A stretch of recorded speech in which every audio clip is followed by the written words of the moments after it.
Siap. Kasih. Ini Kapolsek. Ini yang TV-nya matiin ya? TV-nya matiin. Siap. Ya mas? Siap. Mas? Aduh. Tadi fit Apa? sebentar Bapak. Oh iya. Laporan arus. Oh iya. Lambat di. Nah, sekarang relatif baik kok. Oke, siap. Relatif baik. Siap. Yang biasanya puncak itu susah diurai, sekarang bisa. Semalam. Sini aja. Siap. Sini aja. Semalam lihat Pak Kapolres di sini deh. Pak Kapolres di sini. Aduh jangan Pak. Bapak itu Pak. Sini Pak. Pelanggaran ini saya. Kita lupa lah. Orang kampung. Jadi saya tuan rumah ini. Enggak ada masalah. Enggak ada perbedaan urusan kursi. Siap. Yang beda itu urusan SK, Pak. Lihat Bapak di YouTube yang Bogor itu Pak ya. Iya. Yang kebijakan supir. Iya, supir. Ini terasa Nah, betul. Siap. terasa, dan saya akhirnya ngambil keputusan sekarang itu bukan hanya lebaran, Pak. Iya. Jadi di hari-hari tertentu yang itu ada lonjakan orang menuju tempat wisata, maka di hari itu supir angkot, kusir andong, tukang beca, ojek akan saya liburkan, saya kasih insentif. Biar di kayak ke jalur Ciwidey, kalau mungkin di sini jalur Ciater Siap. gitu loh. Terus kemudian Pangalengan, kemudian itu kan Bogor, Puncak, Sukabumi Bapak. ya Sukabumi ke Pelabuhan Ratu. Itu saya rencana sudahlah kita ngambil keputusan itu insentif pemerintah untuk Siap. pariwisata. Karena wisata itu tujuannya untuk rileks. Siap. Sekarang wisata stres Pak karena macet. Iya betul. Dan dampaknya terasa di Bogor Bapak. Sekarang sudah relatif dari tahun-tahun sebelumnya Berbeda lah, jauh kecil lah, sederhana. Liburin. ilmunya beda. Ya kalau saya tuh orang yang dari dulu Pak, selalu kalau ada masalah, saya selalu nanya akar masalahnya apa. Siap. Kalau misalnya anak saya, ayah sakit kepala, kamu tadi makan apa? Penyebabnya. Iya, saya selalu nyari, makanya kenapa masalah di saya selesai, Siap. saya tuh selalu nyari penyebab masalah apa. Misalnya saya nih, sekarang kolesterolnya naik kan, Siap. karena kemarin jorok makan selama sebulan. Ya saya nggak minum obat, Pak. Ya sudah, berarti pola makan saya perbaiki. Saya ditawarin sama dokter kan, ini enggak. Saya 20 tahun Pak minum obat, Pak. Ya sudah, berarti saya dalam bulan ini harus sadar diri, mengurangi berbagai potensi resiko. Karena olahraga lagi, jalan kaki lagi. Itu begitu, Pak. Penyebabnya. Saya selalu nyari penyebabnya apa. Di Jabar tuh saya selalu nyari, nih Jabar tuh masalahnya apa sih? Penyebabnya apa? Makanya orang, kok Pak Didi selesai? Sebenarnya nyari penyebabnya. Kayak anggaran, kok kenapa begini? Faktornya apa? Ya ketemu kan? Penyebabnya ini, ya kita beresin penyebabnya. Hulunya dulu. Saya selalu menyelesaikan masalah tuh akar masalahnya apa. Jadi tuntas. Tuntas, termasuk ini di Subang. Betul. Siap. Harus terbang. Siap. Gitu Pak, karena Siap. kenapa sih saya ngotot untuk investasi? Kita kan tahu keadaan hari ini, Siap. ya kan? Siap. Investor banyak yang lari ke Vietnam. Nah, kemudian kan hal-halnya hal kecil, gangguan ormas, gangguan LSM, gangguan desa, ya jujur aja ya. Siap, betul. Desa ini kan banyak yang oknum Karang Taruna lah, oknum kepala desa lah, semua diganggu. Padahal mereka nggak sadar bahwa di kampungnya itu tanah naik tuh karena investasi, gitu loh. Karena kampungnya tanah naik tanah karena investasi, ya investasinya jaga. Karena kalau nggak diinvestasi kan nggak naik juga gitu loh. Dan jangan serakah. Ya misalnya tanah, ya sudah kamu ngambil tuh jangan ketinggian. Karena apa? Karena pengalaman yang saya lihat para kepala desa yang terlibat dalam percaloan tanah itu kaya mendadak Pak.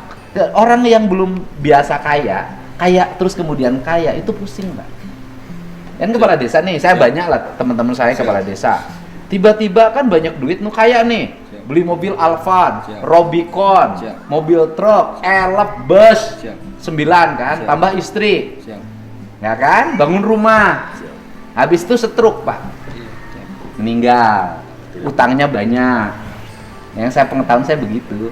Kan orang kaya itu harus latihan dulu jadi orang kaya dong, bagaimana cara pegang duit. Kalau pegang jangan pamer, sembunyiin dulu.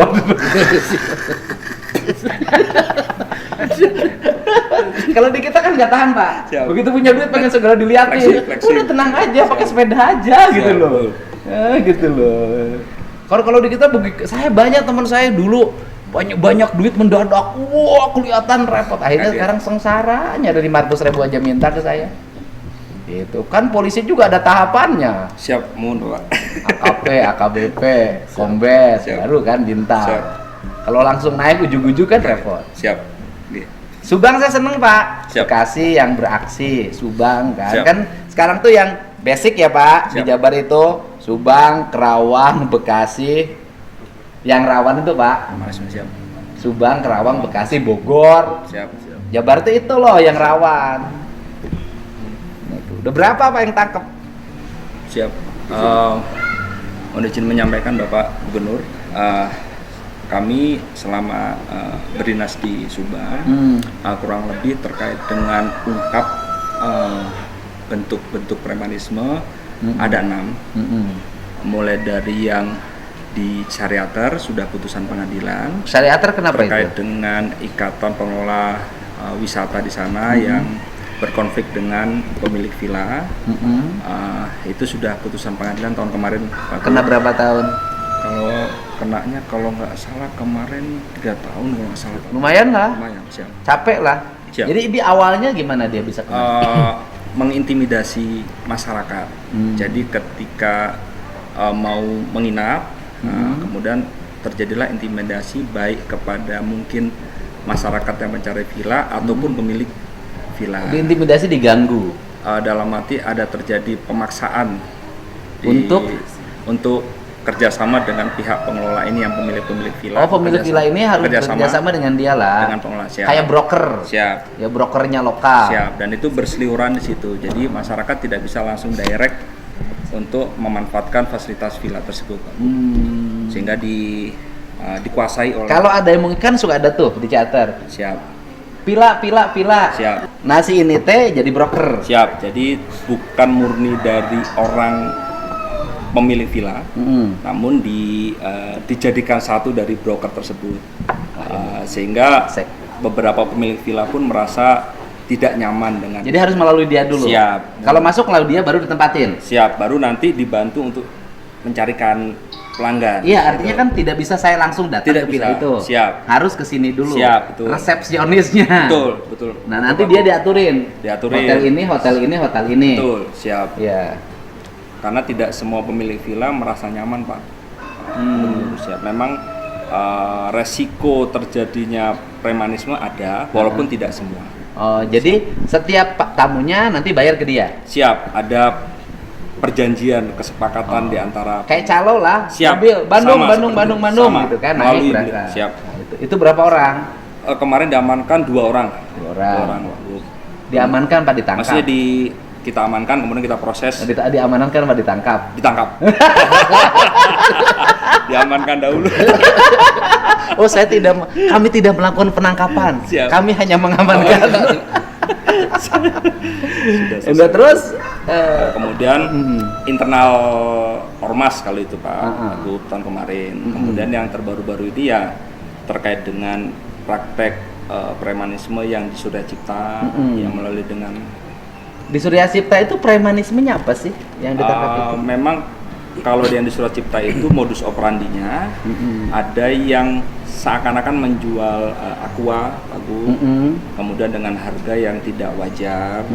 Berapa itu? 15.000, 10.000 per botol. Namun ada unsur pemaksaan dalam menjualkan terhadap sopir.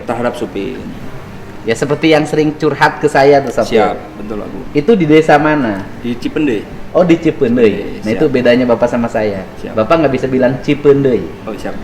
Bilang apa? Cipendei. Nah, itu Cipendei. Pak Teguh bisa bilang Cipendei nggak? Udah bisa coba. Mana? Cipendei. Wah, padahal pernah jadi Kapolsek Bojong ada desa Cipendei. Ada. Oh, di desa Cipendeinya. Siap, di kawasan Surya Ciptanya Pak Teguh. Ya, lumayan Ya cuma 15.000 sih, tapi kan per hari per sekian botol Siap, per bulan. Betul, banyak. Dan mengganggu.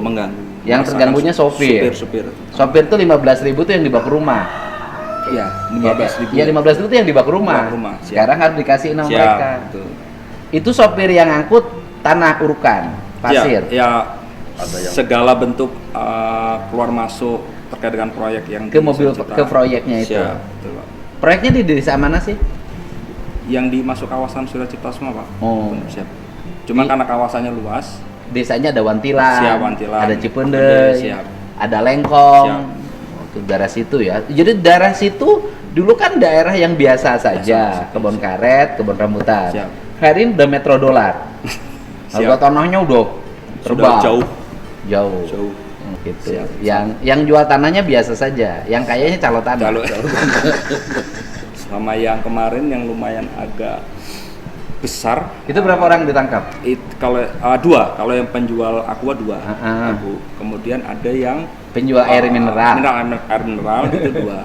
Siap. Karena ada yang pungutan liar terkait dengan parkir Di di daerah situ juga yang terkait dengan parkir. maksudnya parkir gimana? Sama, cuman hanya pungli masuk ke wilayah tersebut, seakan-akan retribusi liar gitu. Oh. Siap. Nah, kemudian yang ketiga itu terkait dengan premanisme yang di perusahaan porselin. Perusahaan pos Itu yang lumayan besar. hasilnya besar. Siap. Premanismenya apa perusahaan itu? Narik ke supir-supir truknya sesuai dengan Yang ngirim barang. Siap, sesuai dengan ukuran truknya, Pak. Yang paling besar ukuran truknya kayak Toronton. 50.000. 50.000 sampai 50.000. Kalau yang truk kecil bisa 30.000, bervariatif, Pak. Dan itu memang rata-rata satu hari bisa sekitar 40 sampai 50 truk.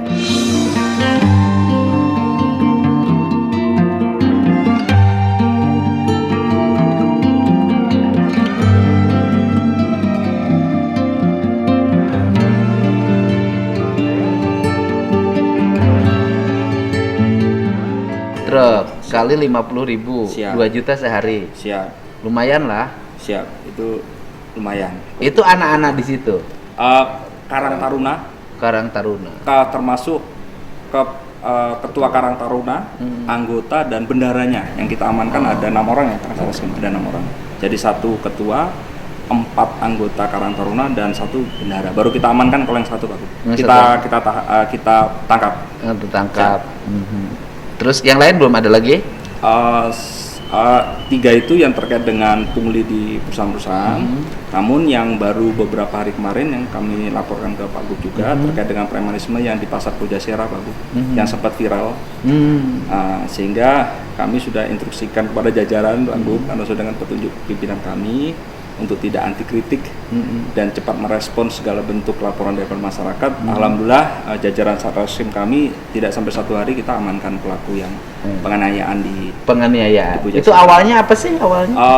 Korban itu mengingatkan bahwasanya pelaku ketika itu dalam keadaan pengaruh minuman beralkohol, Mabok. kemudian tidak terima, kemudian pelaku memanggil temannya, kemudian kembali lagi ke lokasi. Yang terakhir sekali ini adalah terkait dengan korban yang meninggal dunia, Pak Gus. Korban tersebut diduga maling, maling ayam Di di daerah Tanjung Siang. Tanjung Siang sini. Siap.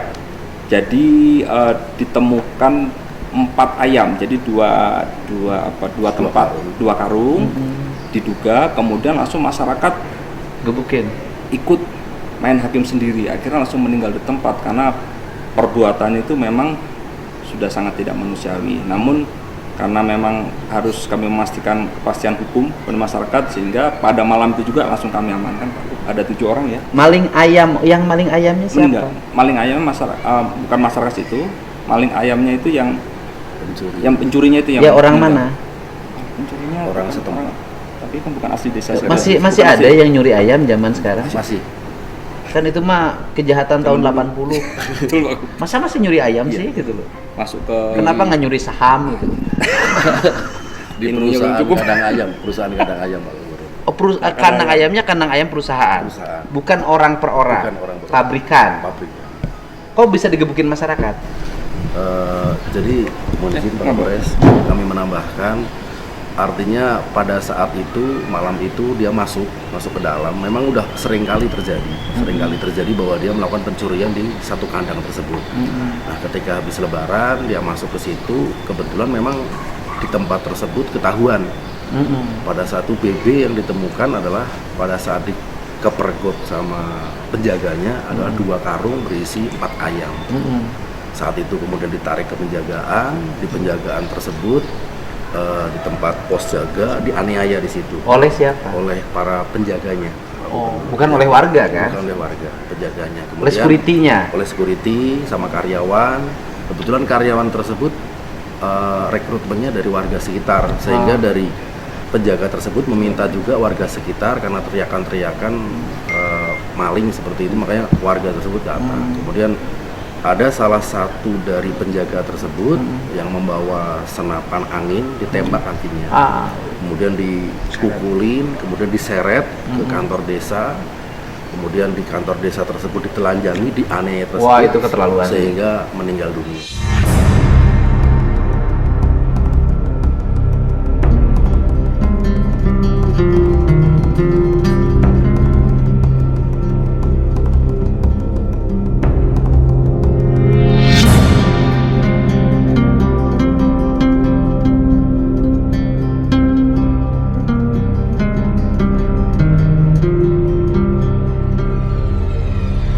Artinya tidak seimbang dengan yang dia curi, Pak. Betul. Kalau saya sih itu nyuri boleh salah, tapi tersentuh dengan itu. Siap.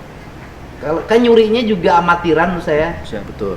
Nyurinya 4, 2, dia harga ayamnya berapa sih? Nah sekarang gini, dia itu punya istri. Punya. Orang mana istri? Orang sekitar situ juga. Orang sekitar. Siap. Orang sekitar situ juga. Bahkan kemarin dari keluarganya sudah membuat laporan. Awalnya mereka mengikhlaskan seperti itu, namun perintah atau petunjuk dari Pak Kapolres bahwa ini tidak bisa ditolerir karena ini sudah pidana murni. Juga fungsi ke security-nya juga salah. Security kan nggak boleh melakukan itu. Betul, Pak Gubernur. Makanya malam itu juga kami diperintahkan Pak Kapolres, malam itu kami bergerak, kami mengamankan 17 orang yang berada di lokasi. Namun setelah kami lakukan penyidikan, pemeriksaan, 7 orang ditetapkan sebagai tersangka. Kemudian malamnya juga kami lapor Pak Kapolres ada 1 orang lagi yang ternyata kita tetapkan sebagai tersangka lagi setelah kita lakukan gelar perkara. Jadi seluruh tersangka 8 orang penganiayaan, dan siang ini kami sudah meminta izin Pak Kapolres, meminta petunjuk untuk di press release-kan. Siang ini mungkin Pak Kapolres langsung. Ya nanti press release di tempat saya juga. Siap. Ini press release nih. Siap. Kalau ini saya mencuri iyalah, mencuri itu salah iya. Tapi kan di kita ini ada restorasi justice. Kan kalau yang nyuri ayam kayak gitu kan. Nah itu latar belakang dia nyuri apa? Karena kebutuhan mungkin. Kebutuhan. Siap. Dia punya istri. Dia punya istri. Punya anak. Punya anak. Karena mungkin Lebaran ini karena faktor ekonomi. Siap. Karena dia informasi dari warga setempat sering mencuri, tapi tidak begitu banyak begitu. Hanya 2 ketahuan, didamaikan lagi, kemudian mencuri lagi, dan sebagian lagi karena mungkin pernah ketahuan mencuri, jadi setiap kali ada pencurian ayam yang dituduh adalah dia. Belum tentu juga. Tapi dia nyuri itu biasa ke situ? Tidak Pak Gubernur. Jadi awal kepergok di situ, tapi pernah dia mencuri ke situ tapi ketahuan tidak jadi mencuri. Kemudian mencuri di tempat warga, mencuri di tempat yang lain. Ya pencuri lokal lah. Pencuri lokal. Tapi ini belum tentu kebenarannya karena kebagian yang kehilangan pencurian selalu dituduhkan korbanlah yang mencuri. Kan belum tentu juga bahwa yang nyuri selama ini dia kan. Siap. Dan belum pernah dilaporkan ke polisi. Kenapa Artinya belum pernah ada proses hukum polisi. Jadi itu hanya tuduhan saja bahwa dia sering melakukan pencurian. Itu asumsi dari warga setempat. Kalau security-nya dari mana pendidikan security-nya? Perusahaan ayam tersebut merekrut dari sekitaran warga sekitar. Security-nya kan biasanya suka resmi tuh, security ini, yayasan ini. Kebetulan enggak, merekrut dari warga sekitarnya, penjaga malam. Jadi security-nya bukan security terlatih. Bukan, siap. Perusahaan ayam besar. Perusahaan sedang. Izinnya ada. Kami belum, masih kami dalam. Ayamnya ayam apa sih? Ayam broiler, potong. Berapa puluh ribu tuh ayamnya situ? Perkiraan satu kandang sekitar 10 ribuan. Oh, 10.000, Hanya menengah. Di bawah 50.000 ya, tanpa ya itu termasuk perusahaan UMKM. Betul. Tapi yang punyanya orang situ. Punya orang luar. Orang luar. Ya cuman itu nyuri ayam kok digebukin gitu. Siap. Itu pentingnya security itu terlatih. Nah itu Pak. Oh benar. Kalau yang nggak terlatih kan gitu, nyuri gebukin. Ayam lagi Pak. Siap. Terlalu kecil. Ayam 4, kalau satu ekor ayamnya 50.000 kali 4 200 ya. Kemudian mohon izin Pak Kapolres, kami menambahkan tentang premanisme. Memang awal dari terbentuknya Satgas ini, Pak Kapolres sudah membentuk Satgas Premanisme. Itu didasari dari banyaknya keluhan Pak, yang masuk ke dalam medsosnya Pak Kapolres maupun medsos Polres atau 110. Kemudian Pak Kapolres sendiri memerintahkan, bahkan Pak Kapolres sendiri turun, Pak Gubernur, ke lokasi PJD pada saat itu, mengajak kami selaku PJU, Kapolsek datang ke lokasi, dan di lokasi tersebut dilakukan bakti sosial juga. Kemudian Pak Kapolres juga mengumpulkan Kades, bahkan kami Pak Kapolres dengan Karang Taruna juga diberikan fasilitas oleh perusahaan mengumpulkan warga setempat. Arahan beliau Pak Kapolres pada sudah jelas untuk menghilangkan premanisme, kemudian mendukung investasi yang masuk, kemudian mendukung program pemerintah, program ini karena akan penyerapan tenaga kerja yang sangat besar, diperkirakan 15.000 sampai 18.000. Akhirnya pada saat itu Pak Kapolres juga menuangkan dalam kesepakatan tersebut dalam satu spanduk besar, sama-sama bertanda tangan di situ, berkomitmen antara kepala desa, kemudian dari kami, dari Pak Kapolres, kemudian dari Forkomijam sendiri, kemudian dari pihak perusahaan. Akhirnya sepakat sudah tidak ada aksi-aksi yang merugikan investasi ataupun premanisme. Kemudian kami mohon izin menindaklanjuti dari langkah dari Pak Kapolres, kami bentuk Satgas atas izin beliau, atas perintah beliau. Kemudian kami berikan waktu 7 hari, waktu itu kami lihat, kami mapping, kemudian kami laporkan kondisi saat ini di lingkungan kawasan industri. Kemudian Pak Kapolres merintahkan tindak tegas, dan hari itu juga kami lakukan operasi tangkap tangan. Kami pada saat itu melakukan operasi tangkap tangan terhadap orang-orang yang menjual aqua, yang pada saat itu kami memang mengambil sampel dari beberapa truk. Jadi truk itu melintas Pak Gubernur, mohon izin, itu aqua udah banyak, saking lintasnya, bahkan aqua yang kemarin dijual pun masih ada di situ. Kemudian kami tanyakan kepada sopir, apakah betul-betul aqua ini, ternyata dia membeli itu dengan terpaksa, dan mereka juga saya lihat di jalan dengan membawa aqua naik ke truk memaksa. Kemudian kami lakukan penangkapan pada saat itu. Kemudian lokasi penjualan aqua masuk ke dalam lagi. Di situ ada tempat-tempat parkir, tempat parkir. Mereka setiap kali parkir mereka menarik antara 10.000 sampai 20.000. Kemudian kita proses, kita lakukan ini, kita laporkan Pak Kapolres. Pak Kapolres sendiri menyatakan proses tuntas dan berikan efek jerah. Kemudian setelah kami lakukan penangkapan di lingkungan BGD, ternyata banyak dari warga masyarakat yang masuk ke kami laporan, termasuk dari SPS Superior Proslen di wilayah Cipende itu. Kami melaporkan Pak Kapolres pada saat itu, yang laporan ke kami itu ketika mobil kendaraan itu masuk, ketika masuk mereka dibiarkan. Setelah mereka keluar, mereka ditarik antara 30.000 sampai 50.000, dan mereka terang-terangan Pak, dengan membuat satu karcis. Kemudian meminta mereka, apabila mereka tidak membayar, mereka pinggirkan mobil tersebut dan mereka nego. Artinya mereka yang berkenaan ini korban adalah supir. Mungkin kita bayangkan supir tersebut Pak Gubernur, bahwa mereka tiap sekali jalan mereka hanya mendapatkan 400 sampai 600.000. Itu sudah dipotong bensin atau solar, dipotong makan. Mereka harus menyisihkan 30.000 untuk pembayaran satu sampai 50. Sampai 50. Jadi pulangnya dia tinggal 75 atau 50. Betul. Dan kemudian bagi peminta-peminta atau yang menarik karcis tersebut, mereka mendapatkan 5.000 per karcis dari 30.000. Jadi 2 orang 10.000. Kemudian Ketua Karang Taruna mendapatkan 1,5 juta.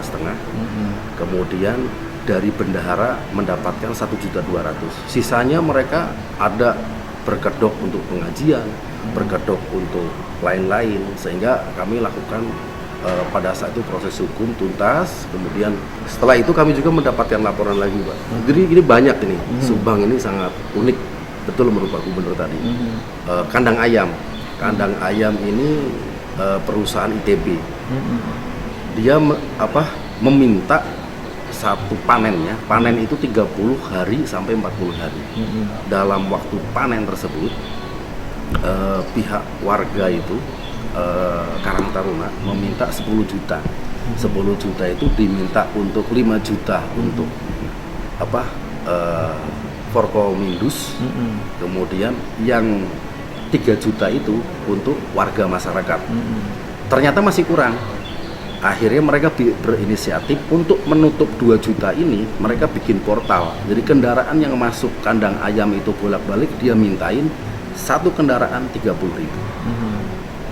Untuk kepentingan jalan, padahal jalan tersebut udah di pengerasannya oleh perusahaan. Kemudian saat kemarin kita proses, adanya intimidasi juga ke perusahaan sehingga perusahaan tidak membuat laporan pada saat kemarin. Akhirnya kita berikan wajib lapor saja bagi mereka.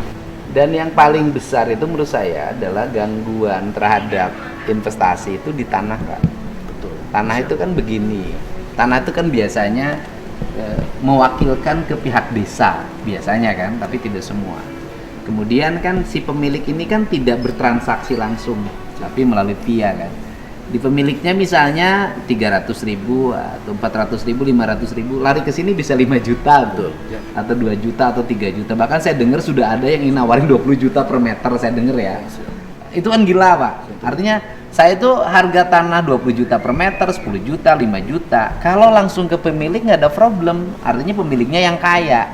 Tapi kan kalau pakai via atau mafia gitu loh kan, ini kan ke pemiliknya cuma sekian, mereka aja yang kaya, selesai membesan mereka kaya raya, pemiliknya biasa-biasa saja. Nah ini yang ingin saya bangun komunikasi ke depan itu, agar pemilik tanah itu ya sudah berhubungan langsung dengan pembeli.